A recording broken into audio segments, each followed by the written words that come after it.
Video har'a kanarratti ani kana sanas godhaa isiniin jiru. Isinummaan hanga xumuraatti gurra keessaniin erga dhaggeeffattanii, ija keessaniin erga laaltanii, sammuu keessanitti maal akka jedhu erga qayyabattanii, erga hubattanii booddee maal akka isin jettan isinii beektu. Waan isinitti immoo bakka jirtanitti nagaan kun isinii haa ta'u. Akkam jirtu nagaa keessanii hordoftoota GB Koofshaalee baay'ee nagaa kooti. Faamilii koorrisaatan baga nagaan dhuftanii anaa dhufu. Araataatiin ol dhuftan immoo Nooraa isiniin jaa subscribe gochuun miseensa chaanala kanaa ta'a. Akkasumallee viidiyoo like qoowa as gubbaarratti waan tokko isinitti hima. Otoo irra hin darbiin jechuudha. Uummata miliyoona 60 keessaa namni 30 namni 40 yeroo viidiyoo like godhee warri kan shulluq hojjettanii darbitan isin jaalaluma namaatiin qabdamuu akkasumatti lafarra ilaaltanii ilaalee namni tokko ilaalee nama jibu. Akkasumatti noormaalii jechuudha. Uummata miliyoona 60 keessaa namni 30 nama sirrii namni miliyoonni meeqa? Namni miliyoonni meeqa? Zim jedhee kan darbu yoo ta'e akkamitti jiraanna lafa kanarra waaqaa gaditti isin maal jettu kanarratti mee? Osoo warri soddaamu warri sunii jecha warri soddaashee kan nama isaanii miti buchullaan saree isaanii gadi baatee ta'u jette qaata si ol baasan isaan isinoo ni ta'u. Maal gochaa jirtu mee wal jajjabeessaa mee please viidiyoo laayikii godhaame namni yoo dogoggora qabatee as beetee sirraay of sirreessii karaatti deebi. Namni sun wanta sirrii qabatee bayoo ta'e waan qabatee baye sanarratti jajjabeeffamuu qabu. Yeroo hunda dudubbachuu qabna, yeroo hunda wal komachuu qabna. What is this guys? Wal jaallachuu wal jajjabeessuu qabdan malee gara viidiyoo kanarratti yeroo deebi'u akkasuma wanta nama barsiisuu yoo qabaattan dhimma rifeensaatiinis wal qabatee dhimma biraatiin koomentii irratti walii sheera. Anaafis ta'e akkasuma gaaffii barbaadan illee gaafachuu naga xumuraatti namatti hin tura. Akkuma argaa jirtanii gaa kireemii baay'ee bareedaa kireemii baay'ee jaallatamaa ta'e akkuma isin jedhe kireemii viitaaminota hedduu of keessaa qabu kan rifeensaaf fayyadamanii nu fayyadanii jechuudha. Please waa'ee kireemii kanaa YouTube irra osoo hin taane Google irra seenaa searchii godha.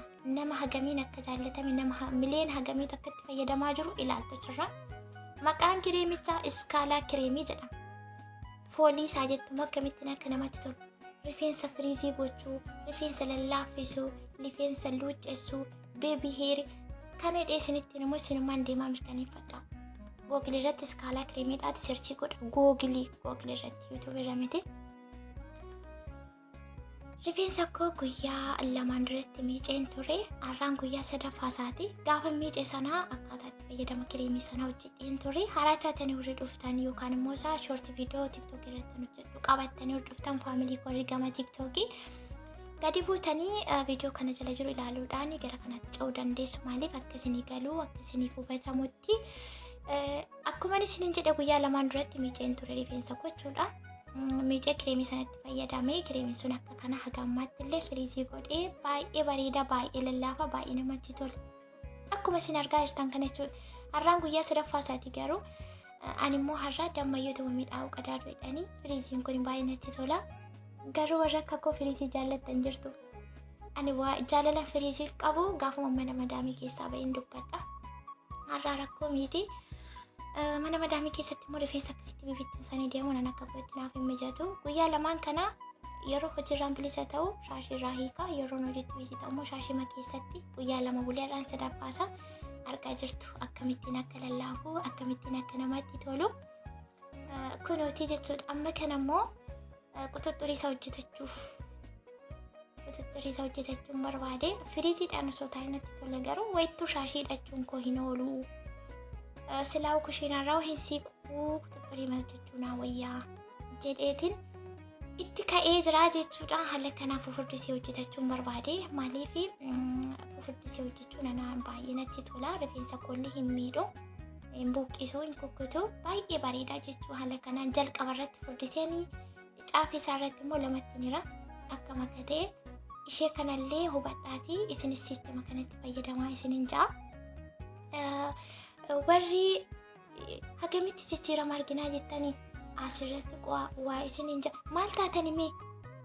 Andee absiitii bukoo absiitii buusnee gana daqiiqaa muraasa sa'aatii muraasa booda kan gana bukaa'ee galgala koof jedhu kan guyyaa bukaa'ee ganama koof jedhu akkasii seetammoo keekii biyaansi keekii iyyuu yeroo hojjetan daqiiqaa 2-3 lafa kaa'u gaayis. Maaliif xiqqoo akka koof jedhu Isin garuu yeroo hagan keekiif kennaniyyuun kennitan rifeensa keessa waa tokko bittanitti dabattanii jijjiirama isaa arguuf. Kun dogoggora keessan isa cimaa warri hagamitti jijjiirama argannaa warri jettanii obsaaf hubataa qorataa to'ataan garuu yeroo muraasa keessatti akkaaru. Yeroo muraasa keessatti jechuudha. Ofii keessan sammuu keessan keessatti xiinxaltanii ogummaawwan hedduu barachuu dandeessu garuu rakkoon keessan hin ariifattu.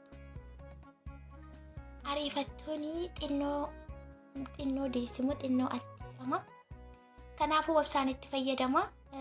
Akkaataa itti fayyadama keessaniif akkaataa obsa keessan irratti illee mee ariifattanii wanti isin gootan wanti isin milkaa'e maaltu jira reeshoo koomentii irratti naa barreessaa warri yaada akkasii na gaafattanii. Akkuma argaa jirtanii kaa qututturii hojjechaa jira baay'ee bareeda. Rifeensa koo akkuma yeroo hunda dubbadhu torbeetti yeroo tokko qofaadha kan miicu. Amma kuni guyyaa sadaffaa isaati. Ammayyuu guyyaa afuran qabaa jechuudha miicuuf. Haala kanaan bareeda. Baay'ee namatti tola. Ammallee irra deebii waa'ee kireemii kana warri rifeensi keenya nu jalaa buqqaa nu filamuu didee jettan warri barbaadan jechuudha. Warri barbaadan wanta ani itti fayyadamaa jiru kuni yoo isin fayyada ta'e bitattanii itti fayyadamuu dandeessu. Nuuf malta. Maaltu furmaata rifeensi koo baay'ee narraa dhumin narraa ciccitan narraa buqqaa maal akkan godhun beekuun natti dukkanaa'ee abdii kutadheen jira jettu. Wanta ani godhu kan akka ani godhu kanatti itti fayyadamtaniitu jijjiirama dhabdan taanan anatu sobaa isiniin jee yeroo meeqa dubbadheen ture guys. Kanaafuu viidiyoo seera qabeessaan hordofaa isiniin je'a. Akkasumallee saantifa keessan qusachaa eenyummaa keessan to'achaa wanti isin fayyaduuf isiniin fayyadne adda babbaafachaa waan bittaniif waan dhiiftanii adda baafachaa waan bittan suni isin fayyade yoo ta'e irra deebiitiin bitachuun keessan of hubachiisuu of amansiisuu hin taane taanaan kaatii yookaan istoop gochuu wanta sanarraa siquu booda balaa biraaf akka of hin saaxille akeekkachiisaa isinitti himaa. Kireemichi akkuma argaa jirtanii maaliif yaadni kun ijoon yookaan immoo samiin poointii wanti hin qabadhee dhufe waa'ee kireemii kanaa rifeensa baay'ee bareedaa akka ta'e waan ta'eefu kireemii baay'ee guddaadha. Goda isaa argitanii baay'ee guddata. Garuu immoo takka bitattan taanaan yoo xiqqaate waggaa tokko ol isin ga'a jechuudha. Maaliif torbeetti yeroo tokko si'otti fayyadamtanii torbee lamattis kaawwachuu dandeessu noormaalii. Sotattanii qusattanii itti fayyadamtuu jechuudha xiqqoo baay'atee miti. Xiqqoo isheetu ga'a.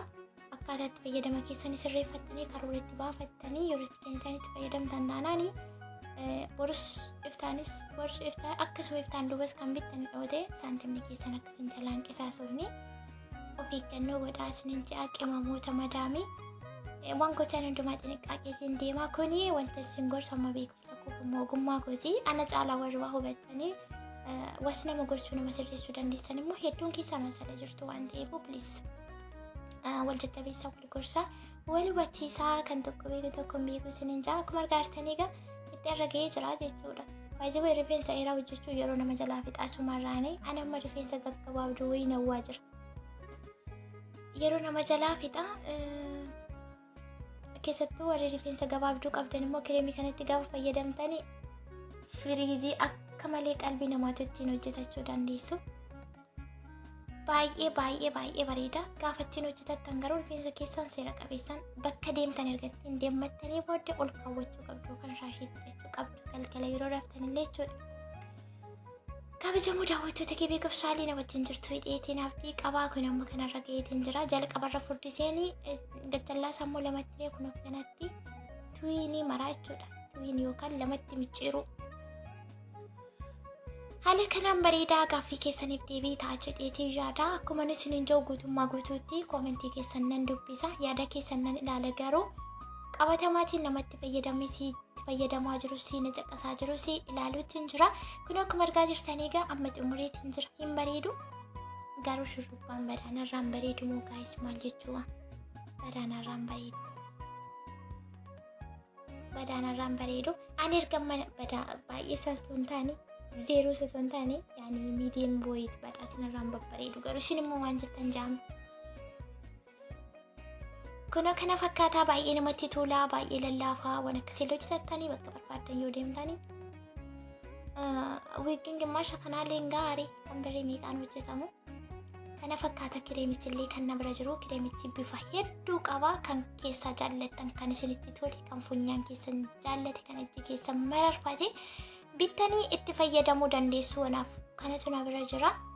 Viidiyoon irra isinii qabadhee dhufee xumureetiin jira. Xiyyeeffannoo yookaan wanti ani isin hubachiisuuf deebi'ee dhufe waa'ee kireemii kanaati. Itti fayyadama baay'ee bareedaa viitaaminoota hedduu of keessaa qaba isiniin jedheera. Rifeensa lallaaffisuu, luuccessuu, firiizii gochuu, maal gochuu waan isin barbaadan isinii hojjeta guutummaa guutuutti. Waan isin barbaadan hunda kabar godhaa isiniin ja'a. Gammachuu waan wajjin turtaniif hedduu galatooma. Baay'ee akka isin jaalladhu isin kabaju isin iyyuu beektu. Isinis immoo warri viidiyoo kana jaallattan warri immoo nama jajjabeessuu namni kun jabaachuu qaba deemuu qaba fuulduratti kan kanaan olii qabatee dhufuu danda'a maal rakkoo qabu jajjabeessinii warra jettan laayikii gochuu dandeessu. Sheerii akkasumallee sabskiraayibii akkasumallee yaada keessan koomentii irratti waan isiniif hin galle viidiyoo erga dhaggeeffatanii xumurtanii waan ani irratti hojjete waan ani dubbatiin kan isin hin galle yoo jiraate guuttanii gaafadhaa isinii deebisuuf anillee nin dandaasan jechuun barbaade. Kana fakkaata viidiyoon koorraa waanuma goggochaa jiru hin beeku. Bakka gabaabumatti kireemii kanarra baay'ee tokko na qabe jaalalli. Akkasiin eegalutti iskiriinillee shuutu illee godhattu suurallee nama maxxansa. Akkuma isinin jee kana isiniif ta'ee filachuu dandeessu isinin jedhaa. Rifeensa keessan qabadhaa eenyummaa keessan rifeensa keessan fuula keessan guutummaa qaama keessanii seeraan qabadhaa kunuunfadhaa isiniin jechuu barbaade. Waa'ee finnisaallee warri na gaafatan viidiyoo hojjedheen ture. Viidiyoo biraatiin nan dhufa. Kanarraa kana fakkaata gammachuu waan wajjin turtaniif thank you.